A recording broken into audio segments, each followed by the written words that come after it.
sini saya akan menjelaskan tentang mengapa Pancasila menjadi dasar-dasar nilai pengembangan ilmu.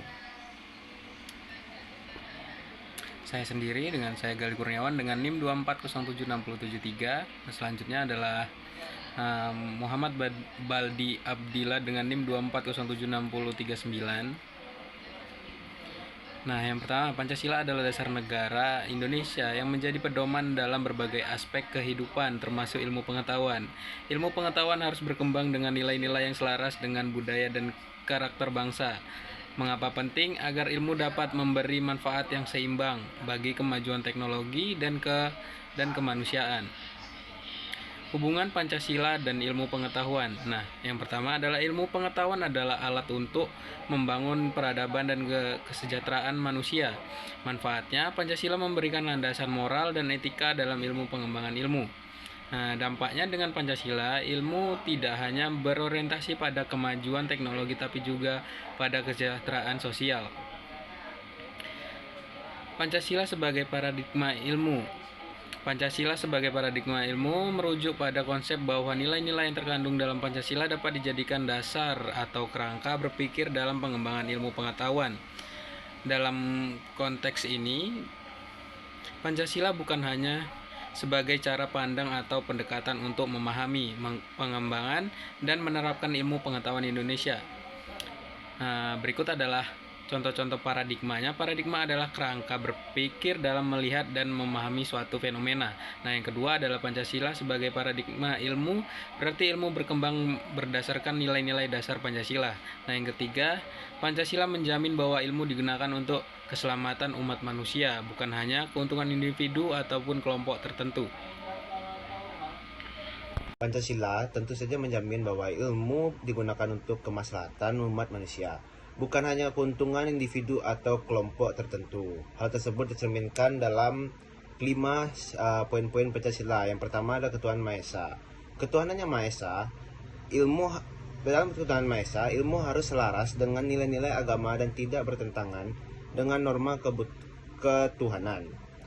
Dan untuk sila yang kedua, yaitu kemanusiaan yang adil dan beradab, ilmu harus digunakan untuk kesejahteraan manusia, tidak untuk eksploitasi atau penghancuran.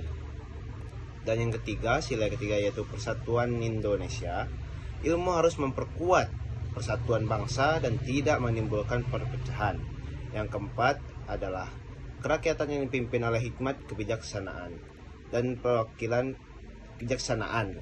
Ilmu harus berkembang dengan prinsip demokrasi dan kebebasan berpikir. Dan sila yang kelima yaitu keadilan sosial bagi seluruh rakyat Indonesia. Ilmu harus memberikan manfaat bagi seluruh masyarakat tanpa diskriminasi tertentu. Dan yang selanjutnya adalah dalam proses pengembangan ilmu dengan nilai Pancasila tentu saja tidak luput dari tantangan. Ada beberapa tantangan yang dihadapi dalam pengembangan ilmu dengan nilai Pancasila. Yang pertama itu globalisasi dan arus informasi.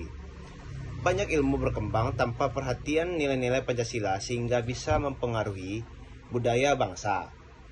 Dan tantangan yang kedua yaitu etika dan moral dalam pengembangan ilmu. Beberapa inovasi teknologi dapat bertentangan dengan moral dan etika bangsa. Tantangan yang ketiga yaitu pengaruh budaya asing. Budaya luar yang tidak sesuai dengan Pancasila bisa mempengaruhi cara berpikir dalam ilmu pengetahuan. Dan tantangan yang keempat yaitu kurangnya kesadaran akan nilai Pancasila. Banyak ilmuwan lebih fokus pada aspek teknis tanpa mempertimbangkan nilai-nilai Pancasila dalam penelitian mereka. Baik, kesimpulan dari presentasi hari ini adalah Pancasila adalah dasar etika dalam pengembangan ilmu. Ilmu harus tetap berpijak pada nilai-nilai kebangsaan agar tidak kehilangan identitasnya. Dengan menjadikan Pancasila sebagai dasar, ilmu akan berkembang dengan tetap menjaga keseimbangan antara kemajuan teknologi dari kemanusiaan. Sekian saja presentasi saya pada hari ini. Maaf bila ada salah kata. Saya tutup saja. Assalamualaikum warahmatullahi wabarakatuh.